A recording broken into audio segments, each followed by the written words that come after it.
What is the relationship between IMF conditionality and trade liberalization? Have you ever wondered how international financial agreements shape the economies of countries?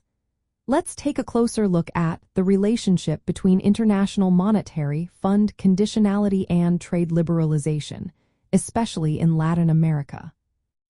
International Monetary Fund conditionality refers to the specific economic policies that countries must agree to when they seek financial assistance from the International Monetary Fund. These policies are designed to help nations manage their balance of payments issues and ensure they can repay loans.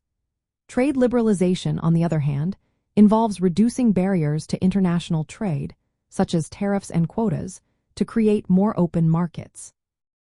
In Latin America, this relationship has been quite direct and influential. When countries in the region face economic crises or struggle with foreign debt, they often turn to the International Monetary Fund for help.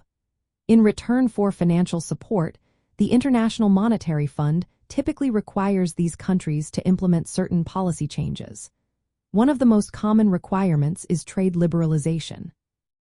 From a Latin cultural perspective, opinions on this relationship can be mixed. On one hand, trade liberalization opens up new opportunities for businesses, increases access to foreign goods, and can stimulate economic growth. It also allows countries to become more competitive in the global market. However, the conditions tied to International Monetary Fund loans, including trade liberalization, can lead to negative social and economic effects. For instance, local industries that are not prepared to compete on an international scale may struggle or even fail, resulting in job losses and increased poverty. This has led to public criticism and protests in various Latin American countries. Historically, International Monetary Fund conditionality has pushed Latin American governments to lower tariffs, eliminate import quotas, and open their markets to foreign competition. These measures aim to correct economic imbalances and encourage efficiency. However, the rapid implementation of these policies has sometimes been criticized for not considering local realities and the needs of vulnerable populations. In practical terms, the impact of trade liberalization under International Monetary Fund conditionality has been a mix of successes and challenges. Some countries have experienced growth in exports and foreign investment, while others have faced increased inequality and social unrest. The outcomes often depend on how effectively governments manage the transition and protect their citizens from negative consequences.